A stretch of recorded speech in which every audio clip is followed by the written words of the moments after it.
saya mau mengkonfirmasi, misalnya kalau di benak saya kan banyak sekali pembangunan bandara, Kertajati dan segala macam. Tapi itu mangkrak semua, apa-apa, dan tidak berfungsi ya. Bangunnya.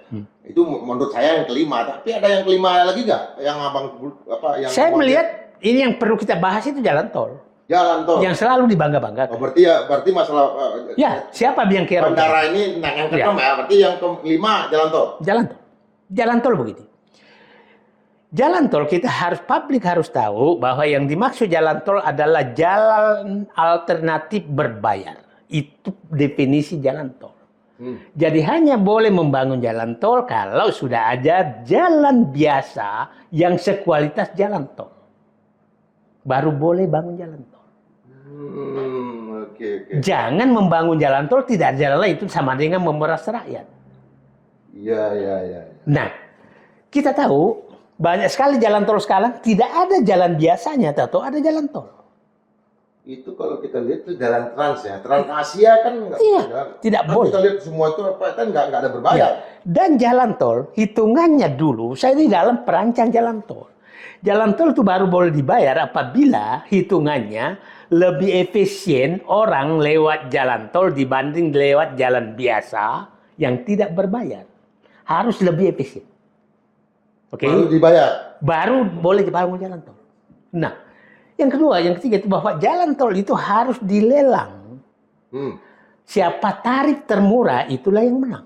Itu dihilangkan semua oleh Joko Widodo. Nah, apa dampak dari jalan tol? Supaya publik paham betapa korbannya negara ini terhadap pembangunan jalan tol. BUMN konstruksi itu harga sahamnya anjlok 95%.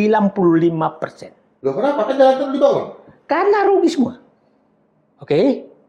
Ruginya karena? Rugi, nggak mampu membayar. Kepada kontraktor? Bukan kontraktor, tarifnya nggak cukup. Nanti saya ceritakan. Nah, 95% itu kapitalisasi pasarnya turun hampir 250 triliun. Hilang. Utang sekarang itu mendekati 400 triliun. Artinya BUMN konstruksi sudah berkorban untuk pembangunan jalan tol ambisi Joko Widodo itu sekitar 600-700 triliun. Waskita Karya, Istaka PP, Karya? bukan Istaka. Bukan. PP, Waskita, Wijaya, Adikarya, kemudian Hutama Karya. Itu 5 ini. Ini kan apa waktu baru hebat Nah, banget. itu dia untung besar pada saat itu hancur semua oleh ambisi Joko Widodo membangun jalan tol. Nah, kenapa ini terjadi? Karena tidak ada kontrol sama sekali dan dibiarkan. Ingat, dulu kita membatasi namanya pembangunan jalan tol itu investasinya itu kalau dalam sampai 2014 kalau dalam kota maksimum 60 miliar per kilometer. Di luar kota. 60 kilometer per 60 miliar per kilometer biayanya. 60 miliar per kilometer. Nah, di dalam kota 80 miliar per kilometer. Sekarang Pak Presiden Joko Widodo itu di atas 350 miliar per kilometer. Oh. Oke. Itu. Nah, berapa kali lipat tuh, Bang? 3 kali lipat. 4 kali lipat. 3 sampai 4 kali lipat. Ya. Padahal harga semen tidak naik sebesar itu. Harga aspal juga tidak naik seperti itu. Artinya ini ada markup yang sangat besar terhadap kontraktor dan subkontraktor jalan tol yang terjadi selama 10 tahun. Nah, itulah yang menyebabkan tidak bisa mampu membayar berapapun tarifnya itu tidak bisa membayar mengembalikan modalnya. Siapa kontraktor subkontraktor itu? Nah, ini yang kerok daripada juga ini adalah kembali Joko Widodo. Yang kedua adalah Bu Rini Suwandi. Karena pada saat itu hampir semua jalan tol ini kan sebenarnya sudah disiapkan ruasnya. Tahu nggak yang terjadi? BUMN diminta membeli ruas tol yang dimiliki izinnya oleh swasta dengan harga yang sangat mahal. Kok terbalik ya? Ya. Bukan swasta yang beli punya BUMN? Bukan. Karena swasta udah tahu ini nggak layak. Tapi izinnya dipegang. dibelilah oleh, ini harus diaudit semua. Beca kayu itu berapa sih harganya? Kan kita tahu siapa yang punya. Ketua umum partai, salah satu ketua umum partai. Becak kayu itu apa, Bang? Bekasi, Cawang, Kampung Melayu. Baru tahu nih. Ya. Apa istilah saya? Becak kayu. Becak kayu. Bekasi, Cawang, Kampung Melayu. Yang itu sekarang dulu. masih total juga. Dan itu dulu sengaja saya masih di dalam. Ini jangan dibangun. Ini tidak pernah layak. Mantan ketua umum partai ya? Mantan ketua umum. Masih ketua umum partai. Masih ketua umum, masih. Nah, coba bayangkan. Terus datanglah Jokowi Dodo menyatakan kali ini kita meresmikan proyek yang mangkrak 20 tahun. Padahal bukan mangkrak. Sengaja tidak dibangun karena tidak layak. Bogor, Sukabumi, siapa yang punya? Siapa? Ya udahlah, ketua umum partai juga. Ketua umum partai Ya. juga. Yang Banyak. yang Kalimalang itu, Bang. Ya, banyak sekali ruas-ruas tol itu yang dibeli oleh dipaksa tanda kutip dan tidak pernah kita mendengarkan negosiasi. Tidak pernah kita mendengarkan lelang. Itu oleh Rini Sumarno atau Suwandi. Oke, jadi biangnya itu. Yang kedua adalah, mohon maaf aja, Kepala BPJT dan Menteri PU Basuki. Karena yang harusnya melelang dengan harga murah adalah kepala BPJT dan Menteri PU. Dan dia biarkan biaya jalan tol naik sangat tinggi. Sehingga dulu masih ingat kan pernyataan bahwa biarkan BUMN membangun jalan tol kayak developer nanti dijual setelah jadi. Tapi harga sudah sangat mahal, nggak ada yang mau beli. Maka bangkrutlah semua BUMN yang menangani itu. Nah, ini kita harus minta pertanggungjawaban semua. Nggak bisa. Jangan kita membahas lagi. Kita harus sebutkan. Tapi dalam jalan tol ini nggak ada nama LBP. Ya, dia nggak. Ya, itu objektivitas dari Bang. Saya mau menunjukkan juga bahwa Bang Sandi itu juga objektif. Saya sangat objektif. Ya. Tentang PIK 2 kan saya sebutkan Sandiaga Uno. Ya. Jadi bukan kepada orang saya. Ya, betul. Jadi siapapun pejabat publik yang bikin rusak negara ini kita harus sebutkan namanya. Oke, kita batasi di 5 ya, saya 6 ya. Tapi mungkin ada 13 lagi. Ya, Saya mau tanya blok masalah sekarang, tapi oke lah kita berhenti di sini. Oke. Apa artinya tujuan Abang untuk mengungkap biang kerok ini untuk diapain, Bang? Untuk dikerok apa diapain? Saya bilang, kalau memang ada pelanggaran hukum, maka orang-orang ini juga jangan didiamkan dong. Oke? Kalau ada korupsi terjadi, ada kong kali kong terjadi yang menyebabkan rakyat rugi, itu kita harus buka. Ya, karena Abang Tapi minimal bahwa publik paham ternyata orang-orang ini yang bikin rusak negara. Ya, karena Abang sebut nama Ya. salah satu yang menjadi lovernya para netizen juga Pak Basuki. Ya. Ini ya. Abang sebut. Teman saya. Teman dia. Dan saya tahu dia orang baik. Iya, Ya. oke. Dia tidak baiknya karena tidak berani melawan Jokowi aja. Apa selain proses hukum apa, Bang, yang kita kejar? Apakah ada gerakan dana dari PPATK yang bisa dikejar TPPU? Saya pikir ini akan terbuka suatu saat, nggak bisa ditutupi. Nah, saya ingin bahas tentang utang. Ini utang lagi. Itu yang paling penting. Saya ingin menjelaskan utang yang sering orang menjelek-jelekkan Pak Harto. Orang yang sangat prudent tentang utang adalah Pak Harto. Kita ingat pada saat dia ngutang dulu ada IJJI, ada CJI, ya, betul. Ya kan? Belanda, ya. Yang semua kita harus dievaluasi kalau mau dapat utang. Dan utang yang dibikin Pak Harto itu semua masih terlihat sekarang. Irigasi, puskesmas, SD Impres, Posyandu, semua masih terlihat dan dinikmati oleh rakyat Indonesia. SD Impres malah dapat Evisena ya. Medali Evisena dari UNESCO ya. Okay. Kemudian KUD apa segala masih terlihat. Itu utang. Jejak utang Pak Harto masih terlihat. Ya, sampai sekarang. Hari ini memberikan pemerataan kesejahteraan. Datang ke desa-desa, semua irigasi itu utang yang dibikin Pak Harto. Dan itu yang dinikmati petani. Pak beri pupuk, utang yang dibikin Pak Harto. Palapa, SDA, utang yang dibikin Pak Harto. Yang Anda nikmati semua ini adalah Pak. Itu saya tahu tuh, yang mimpin waktu itu nyari utangnya Pak Emil Salim. Ya, itu semua untuk rakyat. Terus sekarang yang berubah, ini saya perlu ingatkan orang bahwa utang saat itu pada saat Sri Mulyani dan masuk 2004, supaya orang paham, dulu muncullah namanya ide membuat SUN, surat utang negara. Itu 2015. Saat itu, utang luar negeri, utang dari lembaga internasional yang bunganya rendah, itu sekitar 80%, utang dalam negeri 20%. Sekarang dibalik. Dengan dulu bunga sekitar 1, ada 0,5%.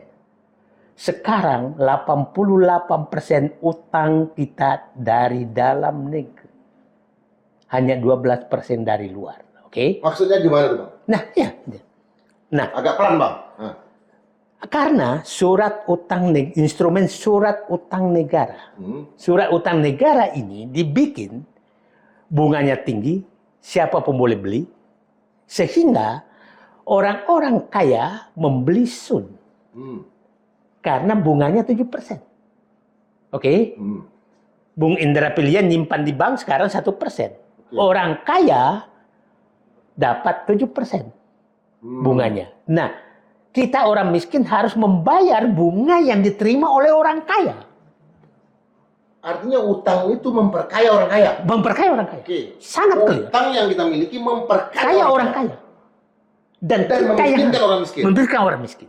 Itulah Sri Mulyani.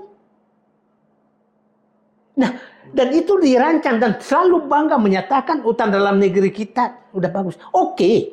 Ya, tapi rasionya yang dihitung, ya, 38%-nya dari betul. debit. Tapi itu kan memperkaya orang kaya. Nah, itu yang kita harus kritisi gitu kan. Nah, utang ini coba bayangkan Bung Indra Piliang. 10 tahun Presiden Joko Widodo itu menambah utang hampir 3 kali lipat. 3 kali lipat. Saya selalu mengulangi. 3 kali lipat dibandingkan dengan pada saat supaya dibanding Pak Harto atau dibanding Pak seakumulasi sejak Bung Karno sampai SBY. Akumulasi. Hanya di dalam waktu 10 tahun 3 kali lipat dari akumulasi 6 presiden sebelumnya. Sejak Indonesia merdeka ya. Artinya dibandingkan 10 tahun terakhir ini dibandingkan dengan 70 tahun sebelumnya. Betul. Ini 3 kali lipat ya? 3 kali lipat. Begini. Bung Karno berutang untuk beli senjata, oke. Supaya publik paham. Utang Sri Mulyani juga jago menyembunyikan utang. Maksudnya gimana? Nah, yang selalu kan di dalam utang pemerintah itu, utang negara itu ada 4 sebenarnya. Utang pemerintah, utang BUMN, utang kepada kewajiban yang tidak dibayar, dan utang yang ditunda pembayarannya. Ini tidak dibayarnya. Saya kasih tahu angkanya. Utang negara itu saat itu diterima dari SBY 2.600 triliun. Pada saat kemarin Sri Mulyani keluar itu mendekati 10.000 triliun utang pemerintah. Utang BUMN 2.400 triliun 2014. Sekarang mendekati 9.000 triliun. Berarti sudah 18.000 triliun ini dua. Oke. Utang kepada kewajiban negara terhadap pensiunan itu sekarang mendekati 4.000 triliun. ASN ya? ASN, tentara, polisi, apa segala. Itu ada kewajiban yang Bu Sri Mulyani tidak pernah bayar. Dan keluarlah pernyataan pensiunan jadi beban. Bukan beban, kau yang nggak pernah bayar. Berapa tadi Bang? Ini 3.800 triliun. Berarti 18 sampai 3.000 mendekati 4.000 berarti sudah 23.000 18 21.000 lebih. Nah. Terus utang-utang terhadap kewajiban ada Pertamina, ada utang-utang itu biasanya 1.000-an triliun. Berarti 24.000 triliun. Hampir 25.000. 25.000 triliun. Oke. Jadi peningkatan dari hanya sekitar, kalau total sebelumnya sekitar 8.000 menjadi 25.000 triliun dalam 10 tahun. Oke. Dari bunga saat itu rata-rata 1,5 sampai 3%. Sekarang bunga 6 sampai 7%. Bunga utang. Menguntungkan juga yang di luar sana ya? Ya. Memperkaya ya? Nah, bukan orang ini, orang Indonesia yang diuntungkan. Orang kaya. Yang 80% kaya. Nah, karena utang dari luar negeri masih terpendak kok bunganya. Dan hanya 12% sekarang. Nah, yang menarik lagi pembayaran utang. pembayaran utang 2014 pada saat Jokowi masuk itu pokok dan bunga perkiraan saya sekitar 400 triliun. Sekarang Prabowo harus membayar 1.600 triliun. Setengahnya APBN-nya. Setengahnya APBN. Terus apa yang harus saya banggakan? Nah, biang kerok daripada utang ini pertama adalah Joko Widodo karena memang sangat ambisius untuk pembelanjaan. Jangan berlindung terhadap COVID terus. Dia menyatakan karena COVID, ingat? Karena ada duit Ya. juga yang ngalir kan. COVID itu sudah mendobrak bahwa yang punya Bank Indonesia adanya border sharing, padahal itu istilahnya suruh mencetak uang, sudah melanggar itu semua. Dan utang pemerintah di Bank Indonesia sudah sangat tinggi. Nah, jadi terus apa yang saya bisa banggakan? Jadi biang keroknya Joko Widodo, yang kedua adalah Sri Mulyani. Sri Mulyani pada saat Menteri SBY itu sangat ketat dalam hal utang. Malah dia selalu membanggakan membayar melunasi utang IMF. Oke? Pada saat SBY kan? Ya. Dan dia menjadi the best minister. Ya. The best minister oleh pemberi utang, bukan oleh rakyat Indonesia. Ya, tapi sebelumnya maksud saya Ya udahlah, jadi SBY kan Arab memberikan. iya, maksud saya asing terus yang ngasih, tapi rakyat Indonesia dibikin susah. Gitu kan? Nah, terus naik semua. Nah, yang ini adalah ya udahlah, menteri-menteri juga yang selalu yes man. Yang selalu yes man. Masih kita kan ingat pada saat Covid, masa menterinya ikut bisnis Covid? Itu betul itu, Bang. Ya. Pada saat muncul program mobil listrik, menterinya juga bisnis mobil listrik. Iya. Ya. Benar lagi, Bang. Benar lagi, Bang. Nah, terus saya harus percaya orang-orang ini. Bagi saya, seorang yang sudah konflik of interest dalam jabatannya, bagi saya nilainya 0 di depan saya. Siapapun dia. Oke. Ini pertanyaan dari banyak orang. Netizen juga, terhadap Madilog juga. Kenapa Jokowi ini terlalu dihajar segala macam? Dan kemudian orang-orang yang terbaik ini, the best ini tiba-tiba mengikut seperti dicucu hidungnya, padahal mereka jauh lebih intelektual, mereka punya partai politik, mereka punya duit juga, mereka oligarki juga. Kenapa tiba-tiba sama Pak Jokowi bisa dikendalikan dan kemudian ngikutin? Ya pertanyaannya apa? Pertanyaan bagus. Hanya pemimpin yang tidak memikirkan rakyat yang bisa membagi-bagi kewenangan kepada penikmat kekuasaan. Dan itulah Jokowi. Dia berbagi. Berbagi kepada penikmat kekuasaan. Dibagilah kepada pejabat penikmat kekuasaan. Dibagilah kepada aparat penikmat kekuasaan. Dibagilah kepada partai politik penikmat kekuasaan. Dan dibagilah kepada oligarki pendukung kekuasaannya. Itu sangat clear. Jadi jangan terlalu dianalisis. Ya, tapi agak heran juga saya, Bang. Kenapa? Karena bagi kita kan dulu, saya sama Abang ya, naik pesawat pribadi segala macam kan bagi kita hal yang biasa saja. Tiba-tiba itu sekarang, wah, sepertinya mereka flexing juga dengan itu. Apa itu karena mereka dapat dengan cara yang kurang pas? Jadi beginilah. Jadi gini, di saat kita menemukan pemimpin, mencari penikmat jabatan, maka orang-orang yang memikirkan rakyat pasti akan tersingkir. Teman-teman bundar pilihan di DPR, semua yang punya idealisme tersingkir. Oke? Semua di pemerintahan yang punya idealisme tersingkir. Banyak saya bisa sebut itu. Ya. Civil society apalagi. Semua yang tersingkir. Nah, dan memang harus disingkirkan oleh orang penikmat kekuasaan membangun dinasti. Nah, itulah, dan mereka mencari temannya yang penikmat kekuasaan. Dan membagi-bagi. Coba kita lihatlah. Baru kali ini namanya 4.000 lebih polisi masuk jabatan sipil. Semua apapun dipengaruhi. Karena memang Pak Jokowi butuh parcok. Makanya saya selalu menyatakan, sederhana kok, reformasi Polri itu hanya 2. Bersihkan polisi dari parcok, dan termul. Dan hentikan polisi dari termul, itu aja. Ya, ya.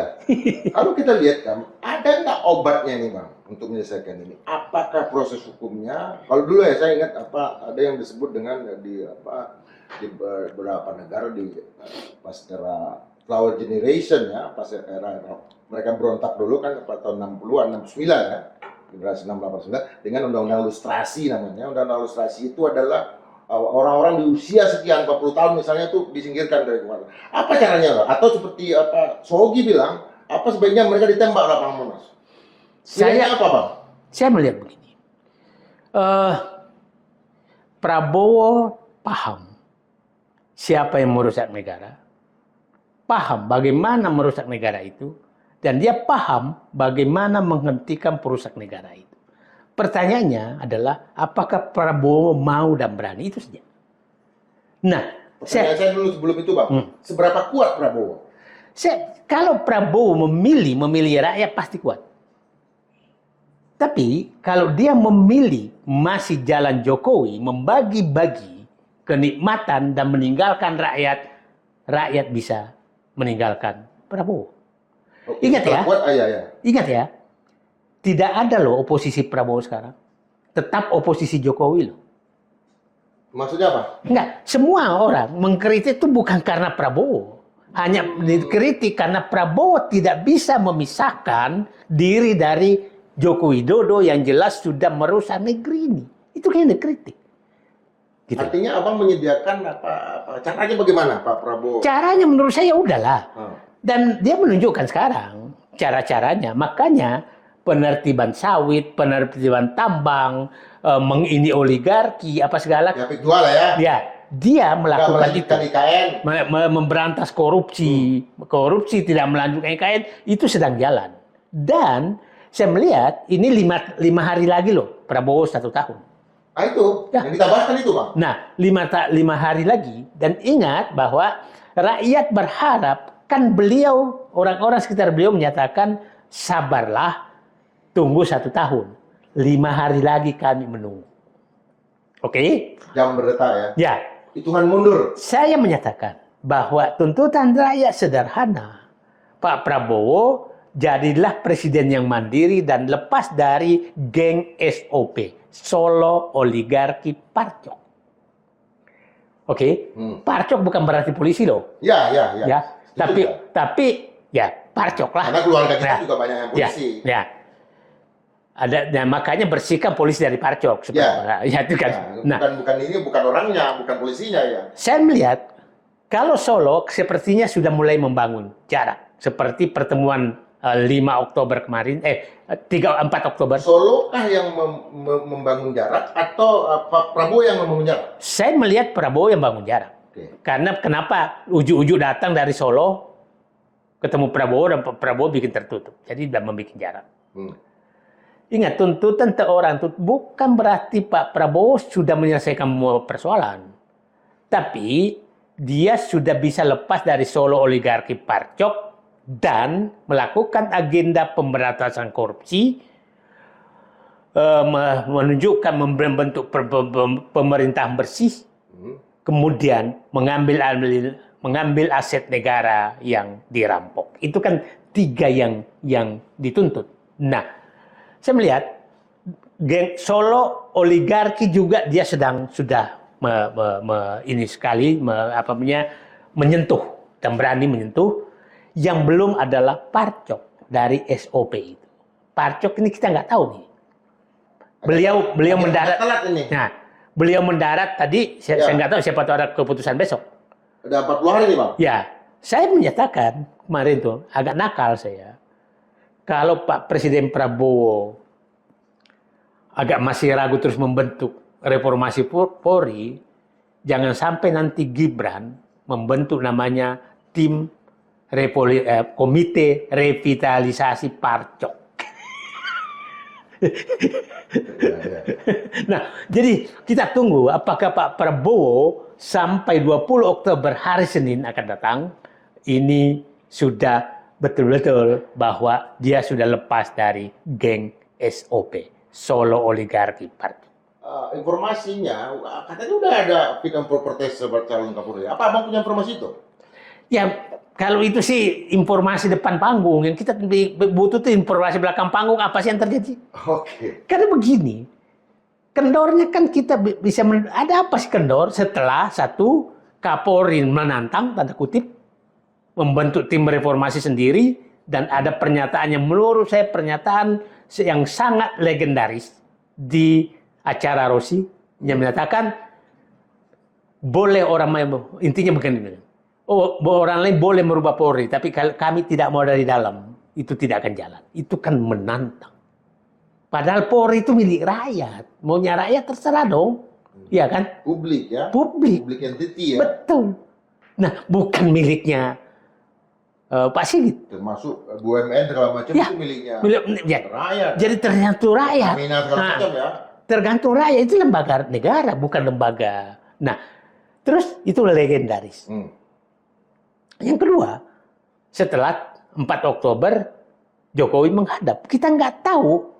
Yang kita duga sepertinya dibahas juga tuh, janganlah ganggu-ganggu polisi. Nah, kita tidak tahu apakah penyebabnya itu sehingga kelihatan Pak Prabowo kan. Nah, ini baru ini saya dengar dari analisanya, jangan ganggu-ganggu polisi. Ya.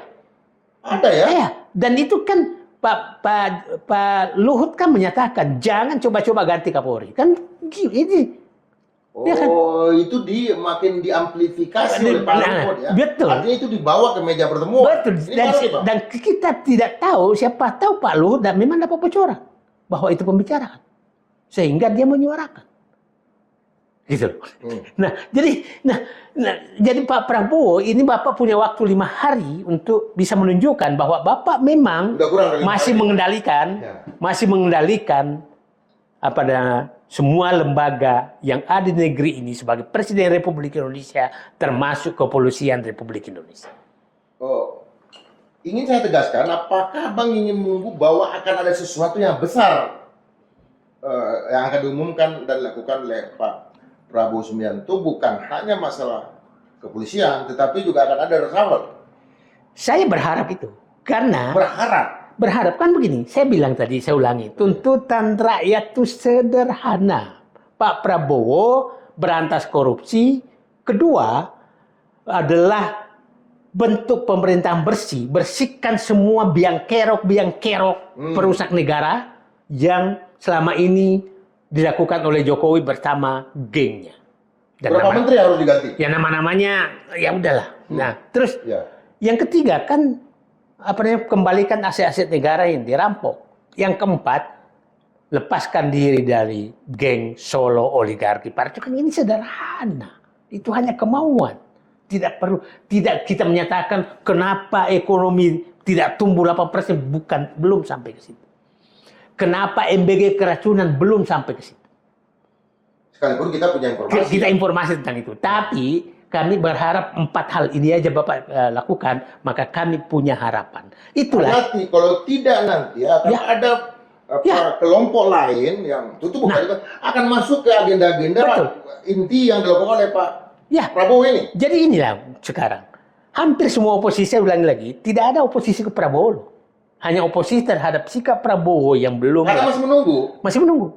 Nah, ini kan muncul kemarin tuh bahwa saya dikirimin bahwa Anies akan mengumpulkan turun tangan bulan November, ya kan?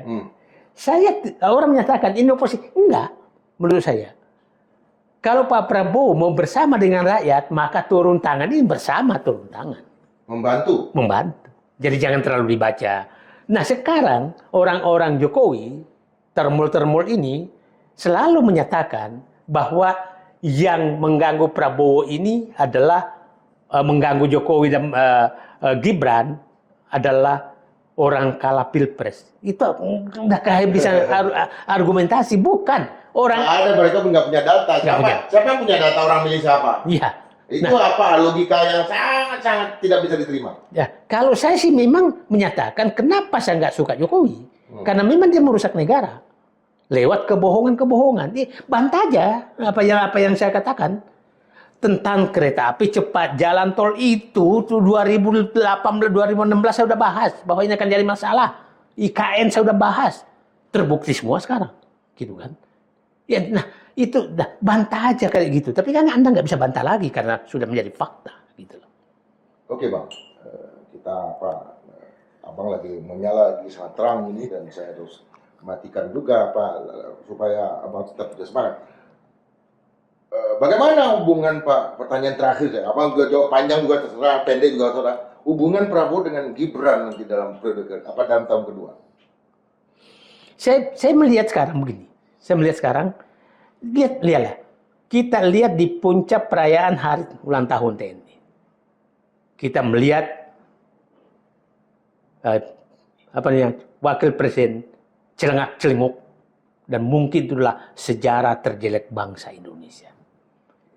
Ini bang ya. Ya, dan Pak Prabowo sepertinya tahu cara menempatkan orang sesuai dengan kapasitasnya. Itu hukuman paling tinggi dalam ini. Dan saya menyatakan ini sudah sangat susah dibendung tentang ijazah palsu. Nggak bisa lagi. Ijazah palsunya siapa nih? Dua-duanya. Itu sangat susah dibendung. Sekarang KPU terbuka, polisi terbuka, semua mulai terbuka. Tapi saya berharap keluar Joko Widodo demi perbaikan bangsa, ikhlaslah. Ikhlaslah menerima hukuman terhadap kesalahan yang Anda sudah buat. Oke bang. Dan saya yakin rakyat tidak pendendam. Ya. Tapi jangan terus melawan. Itu saja. Oke, bang. Sobat Madilog, ini adalah satu episode yang sangat berat bagi saya karena dan bagi Bang saya jujur juga karena yang disebut tadi itu mungkin 60-70% adalah orang-orang yang dianggap kami pernah dekat sama mereka. Baik itu dari sisi kepartaian, dari sisi jalur profesional, jalur intelektual segala macam. Tetapi ini harus disampaikan dengan sangat tegas oleh Bang Saidud sebagai manusia yang merdeka untuk menunjukkan bukan sebuah kebencian, tapi supaya untuk menyembuhkan luka-luka, untuk menyembuhkan katakanlah nanah-nanah yang selama ini ditanamkan selama 10 tahun terakhir ini. Dan ini juga bukan dilakukan oleh pembenci ya, karena banyak di antara kami adalah pendukung yang sangat setia dan berharap pada Pak Joko Widodo sejak menjadi gubernur, presiden 2 kali dan segala macam. Tujuan kami adalah untuk melihat sejarah ke depan itu lebih diwarnai oleh air yang bening untuk memulai sesuatu yang baru, karena kita sudah tahu juga bahwa ada masalah usia kami, usia presiden, usia Pak Joko Widodo. Kami nggak mau sejarah mencatat Madilog itu ada dalam posisi yang sangat ragu, makanya tegas dan kedudukan. Sampai berjumpa dalam edisi berikutnya dan kita kangen lagi sama Bang Saidud. Makasih Bang. Yuk.